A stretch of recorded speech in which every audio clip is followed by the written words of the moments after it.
Kita sudah belajar tentang tanah perjanjian, di mana Tuhan menyatakan dirinya kepada Abraham. Lalu Abraham dipanggil keluar dari Ur, melewati Haran, kemudian menuju ke tanah Kanaan. Dan di tanah Kanaan Tuhan telah menyatakan janjinya. Pertama, keturunan, dan yang kedua, tanah. Dua ini sama seperti yang diterima oleh Adam. Dalam Kejadian 1 ayat yang ke-26, 27, 28 dituliskan, di sana Tuhan memberkati Adam dan Hawa yang adalah gambar rupa Allah untuk beranak cucu, bertambah banyak, penuhi bumi dan menaklukkan bumi dan segala isinya, memelihara bumi, memanfaatkan bumi. Jadi selalu ada yang perlu diingat, ada keturunan dan ada tempat untuk hidup dan kehidupan manusia. Tuhan juga telah menyatakan itu kepada Abraham. Sehingga pada Kejadian 12 sampai dengan Kejadian pasal 50 memberikan gambaran mengenai Abraham, Ishak, Yakub, dan keturunannya. Ada di sana dijelaskan mengenai keturunan Abraham menjadi berkat bagi segala bangsa melalui pengelolaan tanah Kanaan, tanah perjanjian.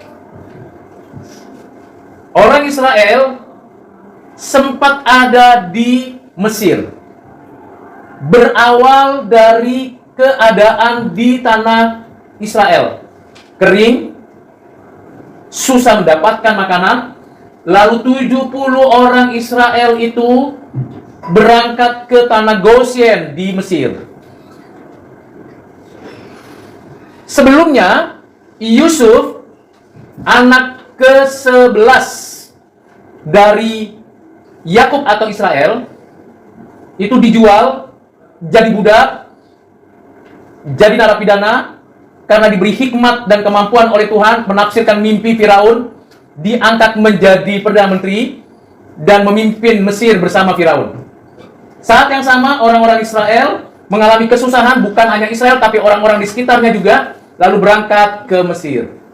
Jadi 70 orang itu berada di tanah Goshen, dan ternyata setelah Yusuf meninggal, mereka diperbudak 400 tahun lebih untuk membangun Mesir dengan segala kemegahannya, peradabannya. Lalu Tuhan mengingat janjinya kepada Abraham, Ishak, Yakub. Tuhan memanggil seorang yang bernama Musa. Kemudian dengan waktunya yang ditentukan, Musa 40 tahun ada di istana Firaun setelah dia dilepaskan di sungai Nil dan dijaga, dipelihara oleh putri Firaun. 40 tahun di istana Firaun, kemudian Tuhan memanggilnya, tetapi belum waktunya dia melakukan satu tindakan kriminal, membunuh orang Mesir, lari ke tanah Midian. 40 tahun di tanah Midian, Musa menjadi gembala kambing domba. Pada usia 80 tahun, Musa kembali atas panggilan Tuhan untuk membawa orang Israel keluar dari perbudakan. Kemudian, waktunya tiba, 10 tulah dijatuhkan oleh Tuhan melalui pelayanan Musa. Musa menyatakan kepada Firaun, "Let my people go." Biarkan umatku pergi untuk ibadah. Firaun tidak mau. Tulah pertama sampai tulah keempat, Tuhan menyatakan peringatannya, tetapi Firaun tetap mengeraskan hati, tidak mau membiarkan 2 juta orang Israel keluar dari tanah Mesir untuk ke tanah Kanaan, beribadah kepada Tuhan. Tetapi apa yang terjadi? Pada tulah ke-5 sampai tulah ke-10, Tuhanlah yang mengeraskan hati Firaun. Akibatnya, pada tulah ke-10, anak sulung Mesir Dari istana sampai dengan hewan, semuanya dihukum mati. Anak-anak Israel yang sulung hidup. Karena apa? Karena ada korban pengganti. Ada darah yang dicurahkan. Korban pengganti itu namanya domba. Kambing, domba, darahnya dicurahkan, ditaruh di ambang pintu, malaikat lewat, tidak mengalami kematian anak sulung maupun anak manusia maupun anak binatang. Karena anak binatangnya sudah disembeli. Darahnya ditaruh di ambang pintu. Dagingnya, lemaknya semuanya dibakar, dan khusus dagingnya dimakan sebagai persiapan berangkat dari tanah Goshen menuju tanah Kanaan. Peristiwa itu namanya Paskah. Melewati kematian, itu namanya Paskah. Dari istilah Paskah itu artinya adalah melewati.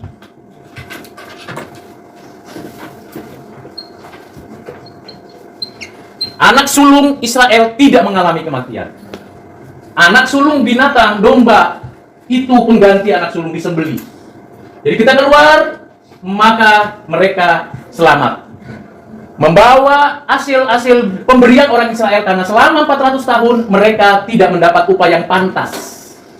Lalu dengan keterpaksaan orang-orang Israel membayar upahnya, emas dan sebagainya, lalu mereka berangkat menuju tanah Kanaan. Harusnya dari Mesir menuju tanah Kanaan setidak-tidaknya 2 minggu atau sebulan saja. Tetapi kenyataannya tidak demikian. Karena orang-orang Israel ternyata keras kepala. Pertama, memang sudah diperbudak. Pengaruh ibadah kepada dewa-dewa orang Mesir dan komunitas mereka dipengaruhi oleh komunitas orang Mesir, sehingga mereka tidak memiliki satu daya juang yang teguh. Mereka ingin bebas, tapi santai. Mereka ingin bebas, tapi tidak patuh kepada Tuhan.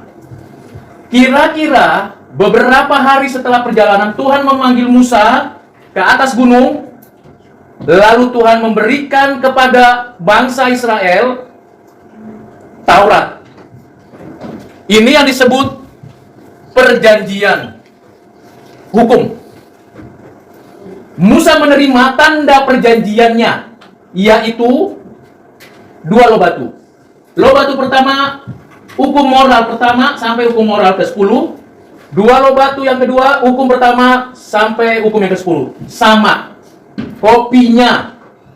Jadi 1 sampai 10, 1 sampai 10 sama. Ini adalah bagian penting di dalam Taurat. Lalu dijelaskan di dalam kitab Keluaran, kitab Imamat, dan kitab Bilangan serta kitab Ulangan. Apa isi dari Taurat? Yang pertama mengatur hubungan dengan Allah, berkaitan dengan agama dan ibadah.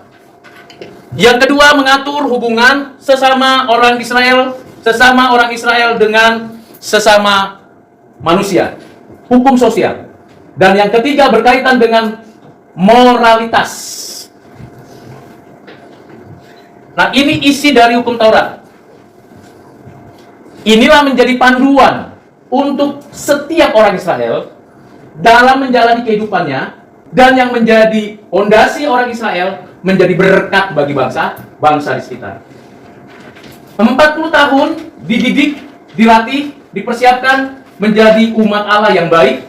Tetapi 600.000 orang Israel yang dewasa yang keluar sebelum masuk ke tanah Kanaan, mereka mati di padang gurun. Mengapa? Karena mereka memberontak kepada Tuhan. Bersungut-sungut.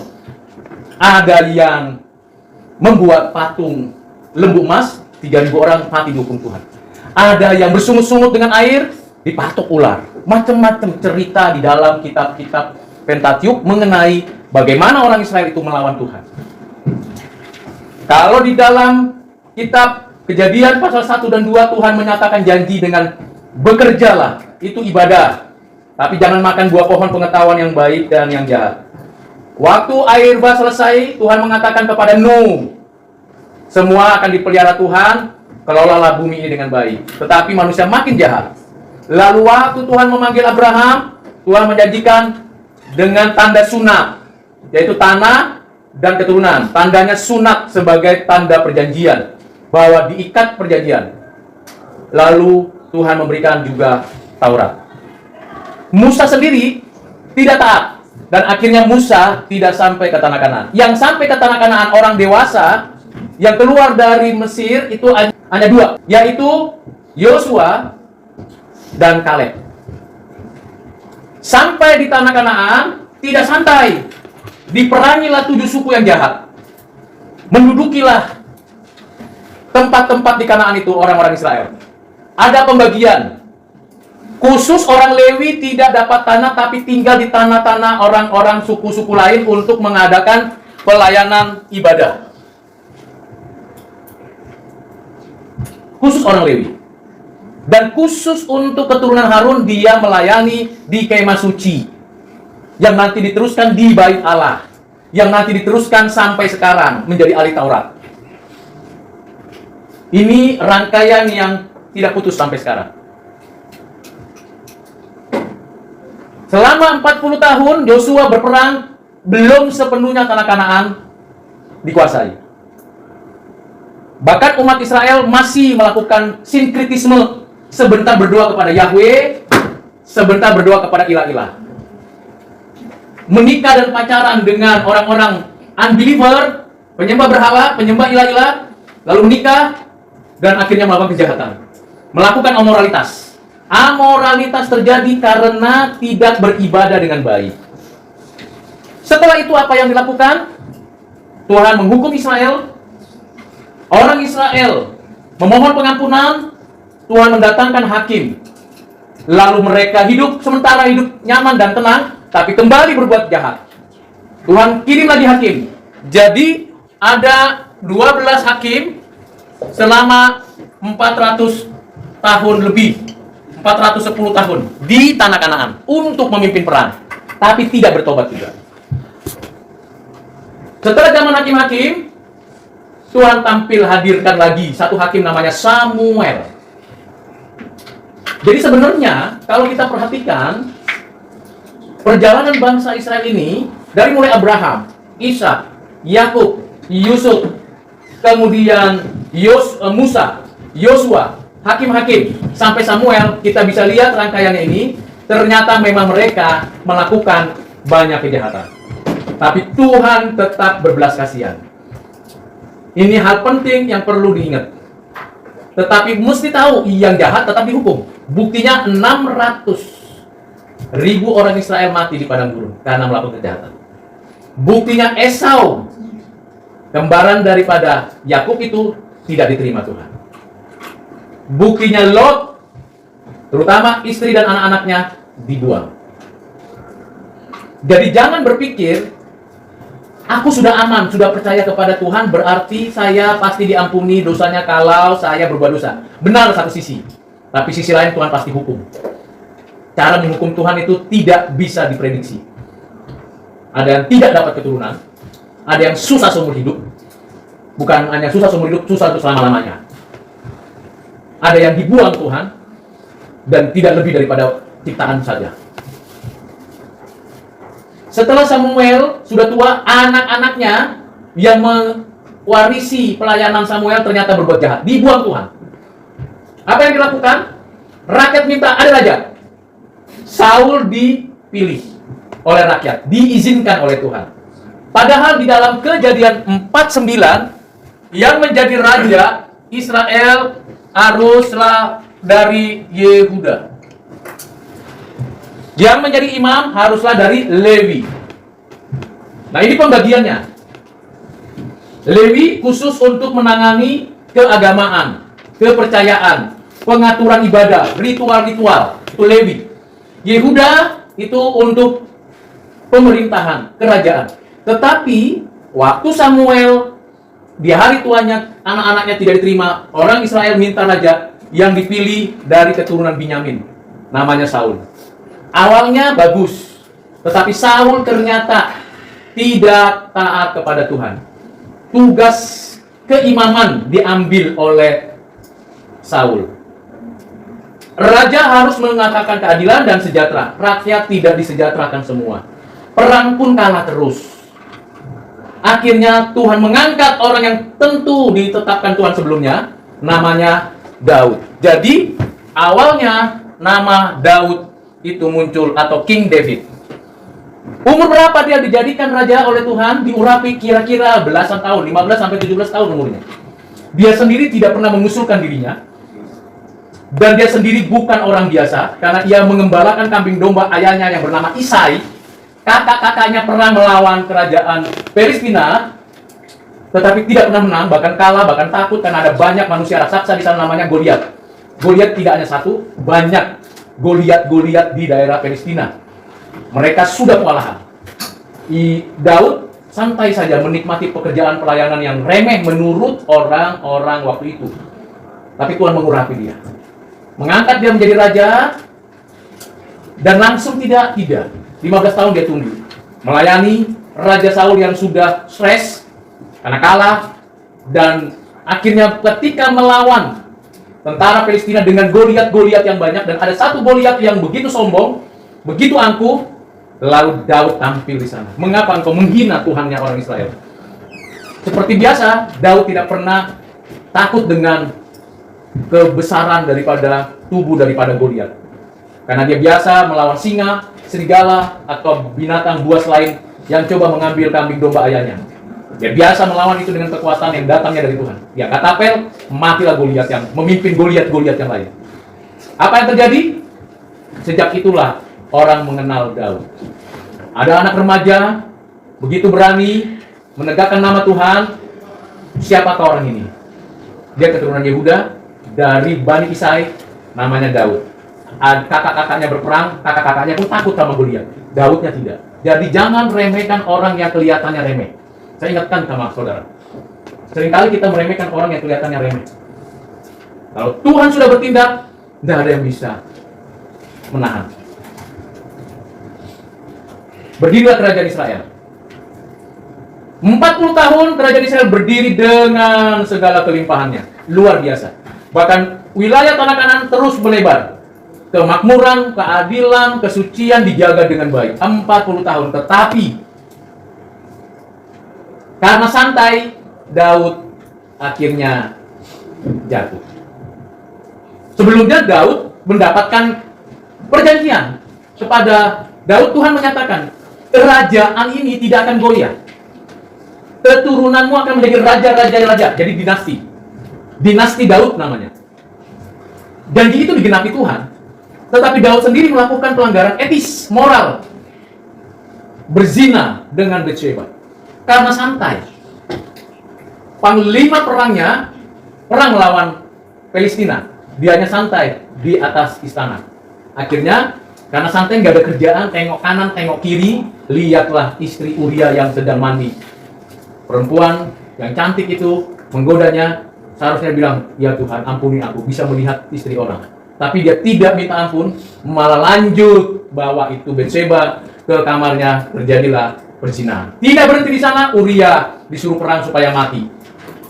Luar biasa kejahatan itu. Tetapi Tuhan menghukum Daud, tetapi janjinya tidak dibatasi, tetap terlaksana.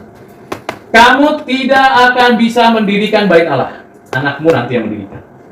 Di antara anak-anakmu akan saling membunuh. Benar, anak-anak Daud saling membunuh. Dan nanti kerajaan ini tidak akan berdiri lama lagi. Setelah itu lahirlah anak hasil perzinahan, mati. Uria mati di medan perang. Lalu Bathsheba diambil menjadi istri, hamillah Bathsheba dan lahirlah satu orang anak bernama Salomo. Anak dari istrinya bernama Bathsheba yang tadinya adalah istri dari Uria. Dan setelah itu Salomo dididik dengan baik, tetapi anak-anak Daud berperang, saling membunuh, ingin menguasai. Setelah Salomo menjadi raja, ia lupa moralnya lagi. Dia mulai pertama memamerkan kerajaan yang megah banget, bikin kemah suci menjadi bait Allah. Jadi sampai zamannya Raja Daud, saya ulangi, sampai zamannya Raja Daud, kemah suci itu masih kemah. Tapi setelah Raja Salomo, kemah suci diganti menjadi bait Allah. Bait Allah dibuat dengan konstruksi seperti kemah suci. Ada ruang pelataran, ada ruang suci, ada ruang Maha Kudus. Seperti yang disampaikan Tuhan kepada Musa. Dibuatlah bait Allah itu. Ruang pelataran, ruang suci, ruang Maha Kudus. Siapa yang mengelola pelayanan di sini? Orang Lewi, keturunan Harun dari Bani Zadok. Melayani di sini. Siapa yang memperingatkan dan menyampaikan firman? Nabi-nabi bebas dari keturunan Israel yang mana? Siapa yang menjadi raja? Mesti keturunan dari Yehuda, yaitu keturunan dinasti Daud. Maka Salomo dengan bangganya mengatakan, "Lihat, luar biasa bukan?" Dia panggil banyak orang, lalu banyak orang kasih upeti, takut dengan kekuatan Israel. Lalu raja-raja di sana atau orang-orang di kelompok-kelompok yang di pinggir sana kasih anak-anak perempuannya sebagai tanda penaklukan diri mereka. Maka 700 istri, 300 gundik, belum selir-selir. Itu bukan hanya sekedar istri urusan seksual. Itu berarti ketertundukan semua kerajaan dan kekuasaan di sekitar Israel terhadap Israel. Tetapi itu bukan dimanfaatkan untuk kesejahteraan rakyat Israel. Di bagian utara, 10 suku di bagian utara itu kurang dipedulikan oleh Israel, oleh Salomo. Itu pertama. Yang kedua, Salomo sendiri ikut-ikutan menyembah berhala-berhala dari istri-istrinya. Yang cilakanya, di bait Allah ada berhala-berhala yang ikut disembah. Bahkan di sebelah bait Allah ada pura-pura, ada candi-candi, ada bangunan-bangunan untuk dewa-dewa mereka. Luar biasa kejahatan Salomo. Apa yang terjadi? Tuhan menghukum Salomo. Dan Tuhan mengatakan kerajaan ini akan pecah. Pecah dua. 10 di utara menjadi kerajaan utara. 2 di selatan menjadi kerajaan selatan. Di utara namanya kerajaan utara dengan ibu kota Samaria. Jadi ibu kotanya namanya Samaria di utara dengan 10 suku. Tapi bukan dari keturunan Yehuda lagi semua. Campur.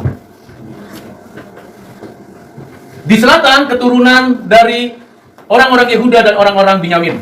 Jadi ada 2. Utara di Samaria dan di selatan di Yerusalem.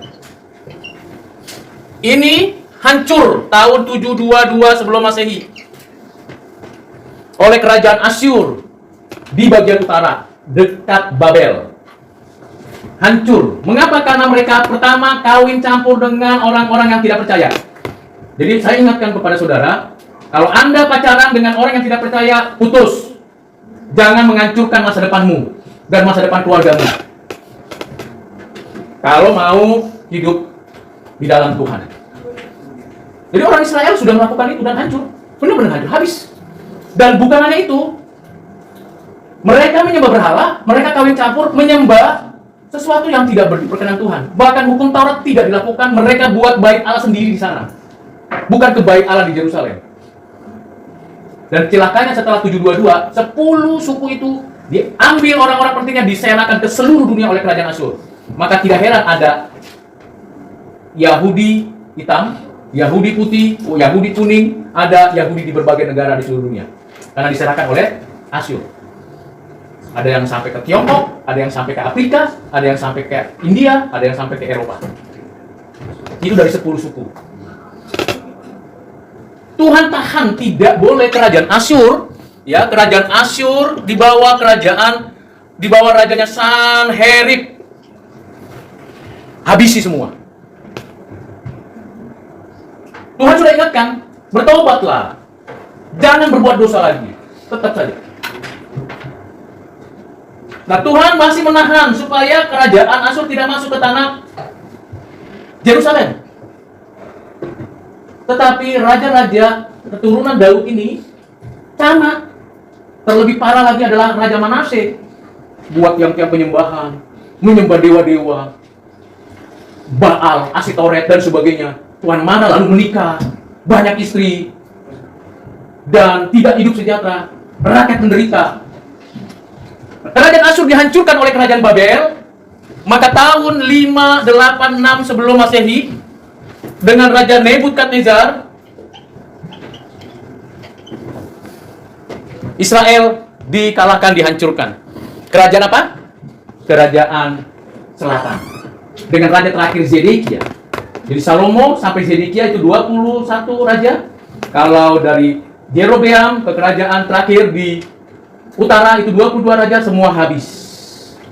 Tidak lagi ada kerajaan Israel. Kurang lebih 700 tahun setelah berdiri, habis. Kalau Tuhan mau, orang jahat pun bisa dipakai untuk menghukum orang yang katanya orang percaya, tapi tidak taat. Saya ulangi, kalau Tuhan mau menghukum, kadang-kadang cara hukumnya Tuhan itu nggak masuk akal. Orang Asyur itu orang jahat. Tapi karena umat Israel di utara itu jahat, Tuhan bisa memakai orang jahat untuk menghabisi orang Israel yang jahat kepada Tuhan. Habis. Begitu juga orang-orang di Israel Selatan. Orang Israel Selatan, Yehuda, Binyamin itu orang takut akan Tuhan, tapi melawan Tuhan terus. Tuhan pakai Nebukadnezar menghabisi kota Yerusalem, hancur temboknya, bait Allah itu hancur habis. Rata semuanya. Tahun 586. Jadi Tuhan bisa loh memakai orang jahat untuk menghancurkan, menghukum orang yang ngakunya percaya, termasuk orang-orang Kristen. Jangan main-main dengan Tuhan. Itu hal yang serius. Begitu Anda merasa, nggak mungkin lah, silakan Anda coba. Anda akan mengalami kesusahan dan penderitaan yang tak habis-habisnya, karena bukan hanya berhenti di sini, tapi selama-lamanya di api neraka kalau melawan Tuhan. Hidup kita paling 80 tahun, 90 tahun. Saya tak terasa sudah setengah abad lewat. Sepertinya baru kemarin saya bermain gundu kelereng dengan teman-teman saya. Sebagian teman saya sudah inna lillahi wa inna ilaihi raji'un. Tentu guru-guru saya sudah duluan. Sebentar saja hidup ini. Pagi seperti bunga rumput, wow, indah sekali. Sore sudah kering. Cepat sekali. Sekarang sudah Februari. Baru kemarin rasanya baru Natalan kita. Cepat sekali. Kemarin rasanya baru mulai kelas, tapi minggu depan sudah UTS. Cepat sekali. Waktu adalah penguji yang paling setia, paling jujur, dan paling kejam. Itu waktu. Jadi saudara, tiap hari itu betul-betul manfaatkan dengan baik. Habis, kerajaan utara habis, kerajaan selatan habis, lalu dibuanglah. Kalau yang ini dibuang kemana-mana, kerajaan selatan, orang-orang pentingnya dibawa kemana? Ke Babel. Salah satunya kelompok dari Daniel, Sadrak, Mesak, Abednego. Di sini. Namanya pembuangan. Pembuangan di mana? Di Babel. Sampai 410. Karena 70 tahun. Ya, ada di pembuangan. 410. Di pembuangan, mereka namanya diganti menjadi nama orang-orang kafir penyembah berhala. Di sana mereka memang punya jabatan, tapi mereka harus tunduk menyembah berhala. Mereka akhirnya cemplung ikut menikah lagi dengan bangsa-bangsa kafir, melakukan tindakan kejahatan. Tetapi Tuhan ingat janjinya kepada Abraham, Ishak, Yakub. Maka Tuhan mengutus 2 orang yang bukan raja, bukan nabi. Yang pertama, namanya adalah Nehemia. Yang kedua, namanya Imam Ezra. 2 orang inilah sebagai tokoh restorasi yang Tuhan tentukan. Nehemia jadi juru minuman raja. Kalau bisa diparalelkan dengan Anda, itu kokinya raja. Rendah, remeh, tapi dekat dengan raja. Dikasih status, tetapi tidak punya otoritas. Teman-temannya di Bethlehem, di Yerusalem itu bilang, aduh, susah ya hidup kita sekarang, menderita, tembok sudah hancur, mau beribadah, bait Allahnya rata dengan tanah, identitas nggak punya, ada juga hukum Taurat nggak tahu di mana. Apalagi hidup saya? Betul-betul menderita. Mau seperti itu? Tapi Tuhan ingat. Dia suruh Nehemia berdoa dan minta kepada raja. Lalu Nehemia membangun tembok Yerusalem. Itu pun banyak halangan. Anda baca kitab Nehemia. Di sisi lain, Ezra pun meminta supaya dibangun bait Allah, renovasi bait Allah. Jadi bangun di tembok Yerusalem sambil membawa orang buangan kembali ke tanah perjanjian. Saya ulangi, membangun tembok Yerusalem tidak berhenti sampai sana. Mereka membawa orang Israel ke tanah perjanjian. 2 gelombang Nehemia lakukan itu. Tapi apakah semuanya mau? Tidak. Demikian juga orang-orang Israel pada periode berikutnya Esra membawa orang Israel semua ke tanah Kanaan untuk kembali memulihkan tanah perjanjian. Apakah semua mau? Tidak. Mengapa? Pertama, sebagian merasa sudah nyaman di tempat kerajaan Babel. Udah nyaman. Udah beranak cucu di sana. Udahlah, nggak usah pulang ke kampung halaman. Apa itu tanah perjanjian? Nggak perlu lagi dipikirin. Kita sudah aman ada di Babel. Sudah. Akhirnya mereka tidak mau ke tanah Kanaan. Maka banyak orang-orang Yahudi, orang Israel yang ada di Arab, di Irak, di wilayah Mesir. Itu ada. Nggak mau balik, udah nyaman. Itu yang pertama. Yang kedua, kelompok kedua adalah mereka sudah menikah dengan bangsa lain. Aku kan sudah punya istri, udah punya anak, udah punya suami, udah punya anak. Udahlah, aku ikut aja lah. Toleransi. Esra bilang, kalau kamu mau balik, ceraikan pasanganmu, tinggalkan anak-anakmu, kembali kamu sendiri.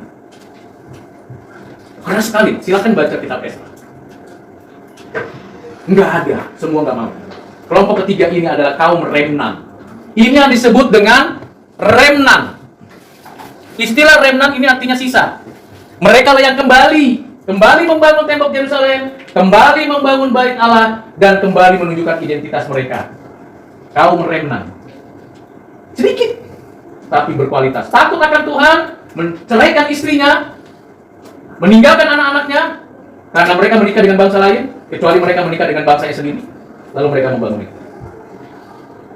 Sampai hadirnya nanti kerajaan Yunani di bawah kekuasaan Jenderal Alexander the Great.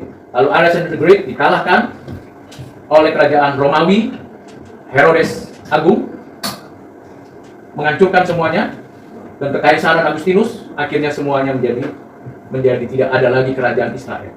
Tidak ada lagi. Apa identitasnya? Pertama adalah tetap ada bait Allah. Tetapi tahun 70 Masehi bait Allah hancur lagi oleh Jenderal Titus. Tapi ada bait Allah antara 400 tahun 10 sampai tahun 70. Sudah ada kemudian. Yang kedua, ada Alkitab yang diterima perjanjian lama untuk pedoman hidup mereka. Ketiga, ada sinagog, rumah ibadat selain bait Allah di seluruh tanah Kanaan. Itu yang bangun siapa? Yang dirikan Ezra. Yang ketiga, ada kaum yang disebut kaum ahli Taurat, Hillel dan Shammai. Hillel dan Shammai. Inilah yang menjaga hukum Taurat, kitab-kitab perjanjian lama. Hillel dan Shammai membaca, mempelajari, dan menghidupi firman. Menjadi kitab tafsir namanya kitab Talmud. Dan ada kelompok rabi, kelompok imam. Inilah 4 hal yang direstorasi oleh orang-orang yang terpilih, dipimpin Nehemia dan Ezra. Dan mereka akhirnya sampai sekarang punya identitas. Tahun 49 menjadi sebuah negara, tapi bukan kerajaan Israel lagi. Itu lain ceritanya. Apa yang kita mau pelajari? Pertama, kalau Tuhan mengendaki, kita taat-taatlah. Karena kalau Tuhan menghukum, tidak ada yang bisa menghalangi. Kalau Tuhan mau memulihkan, tidak ada yang bisa menghalangi. Kedua, Tuhan bisa pakai siapa saja untuk melakukan yang terbaik untuknya, menghukuman maupun restorasi. Yang ketiga, Tuhan mau orang Israel bertobat. Tuhan juga mau umatnya bertobat. Hal penting yang perlu dinyatakan oleh Tuhan. Kalau kalian masih umur muda, nggak apa-apa lah. Ini kan biasa. Ada loh banyak yang meninggal karena masih muda, karena tidak takut sama Tuhan. Jadi mesti diperhatikan baik-baik. Kiranya Tuhan menolong saudara sekalian ketika mengerti apa yang saya jelaskan bertahap-bertahap.